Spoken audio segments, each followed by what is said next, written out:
हे मेरे प्यारे भक्तगण, एक बार प्रेम से बोलो माता कामाख्या, माता काली, माता तारा, भवानी भोलेनाथ, श्री सीताराम, सर्वात्मा स्वरूपाय सदगुरुदेव भगवान की जय। हे मेरे प्यारे भक्तगण, आज मुझे सपन में सतगुरुदेव भगवान ने आके बहुत डांटी लगाया। ऐसा डांटी लगाया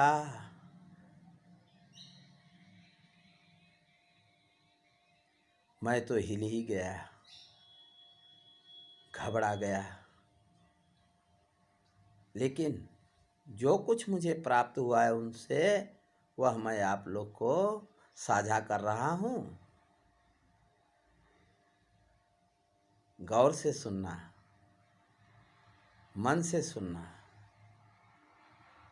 बुद्धि से अनुसरण करना और हृदय में ग्रहण करना। जैसी मेरा बुद्धि खुल गया है, थोड़ा समझ में आ गया है, वैसे आप लोग को भी थोड़ा थोड़ा समझ में आ जाएगा।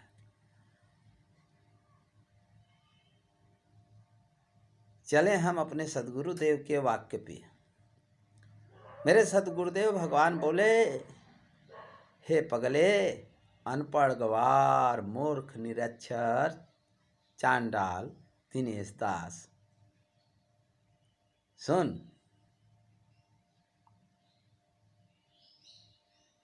इस पृथ्वी पर कोई सुखी नहीं है और कोई सुखी नहीं रहेगा।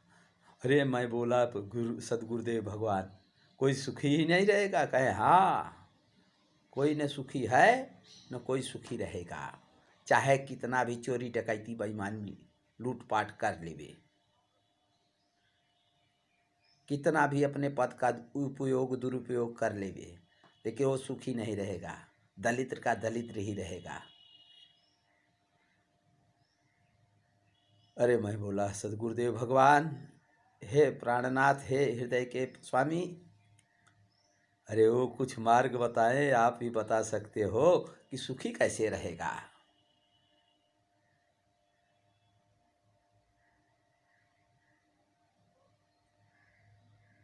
मेरे सदगुरुदेव भगवान बोले, लगता है पगला तू मेरे वाणी से सुनना चाहता है कि कैसे प्राणी सुखी रहेंगे। मैं बोला जी, यही इच्छा है कि आपके बताए के अनुसार मार्ग पे जो भी जीव, जो भी प्राणी चलेगा वह सुखी रहेगा, वह सुखी रहेगा। अन्यथा उसको कर्मदंड भोगना ही पड़ेगा।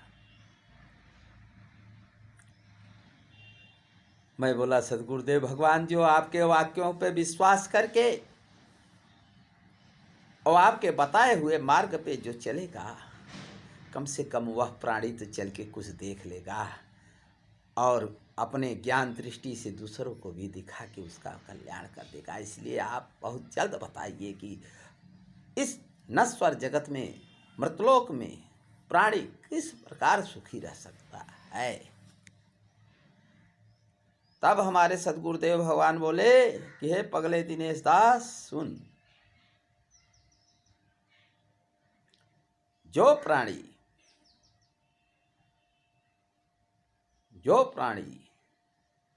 अपने हृदय में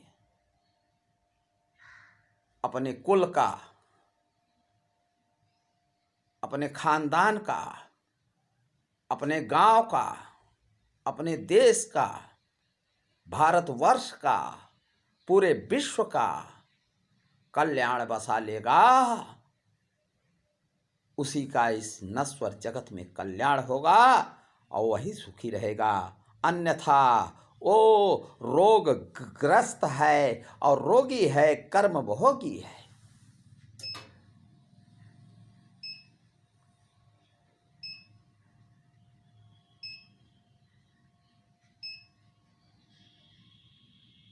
हे मेरे प्यारे भक्तगण, इतने में मेरा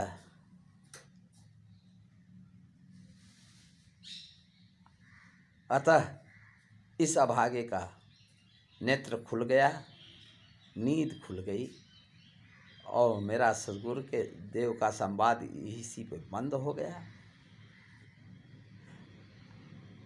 आगे देखो, मैं सदगुरुदेव भगवान से वंदना करता हूँ, आगे का मार्ग ऐसे ही दिखाते रहें। इसलिए हे मेरे भक्तगण, किसी का अकल्याण अपने हृदय में न आने दो। सबका कल्याण हो, कल्याण हो, कल्याण हो। जीव का जय हो, जीव का जय हो, जीव का जय हो। ऐसा अपने मन में विचार करो और इस मार्ग पे हम भी चल रहे हैं, आप भी चलो, अपने आत्मा का उद्धार करो। यहाँ पे कुछ नहीं है, कुछ नहीं है। एक बाल भी साथ में कोई नहीं ले जाएगा, किसी के साथ नहीं जाएगा। अकेले आए हो, अकेला जाना पड़ेगा।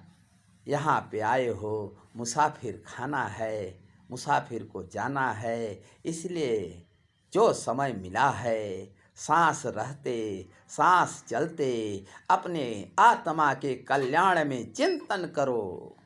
सर्वप्रथम सर्वशक्तिमान सबसे बड़ा धनी वही है जो आत्म संपत्ति बटोरता है, और सबसे बड़ा दरिद्र वही है जो सांसारिक संपत्ति बटोरने में अपने इतनी कीमती आय को नष्ट और भ्रष्ट करके और इंसान से कीड़ा मकोड़ा कुत्ता बनने जा रहा है। वह दुर्भागा है।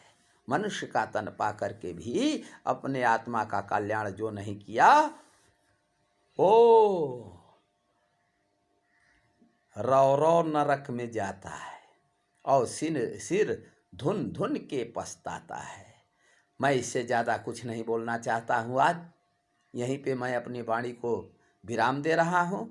अगर इस पगले दिनेश दास से कुछ भी गलती हो गई हो, कोई अस्तूप ऐसी चुभनी वाली बात आप लोग को अगर मैं बोल दिया हूँ तो मुझे क्षमा करना, मुझे माफ़ करना। मैं जो भी हूँ आपका हूँ, अपना पुत्र, अपना बच्चा, अपना निकम्मा समझ के मुझे माफ़ कर देना। एक बार प्रेम से बोलो माता कामाख्या, माता काली, माता तारा, भवानी भोलेनाथ, श्री सीताराम। सर्वात्माएं सुरपाय सद्गुरुदेव भगवान की जय। धन्यवाद, धन्यवाद, धन्यवाद। इति।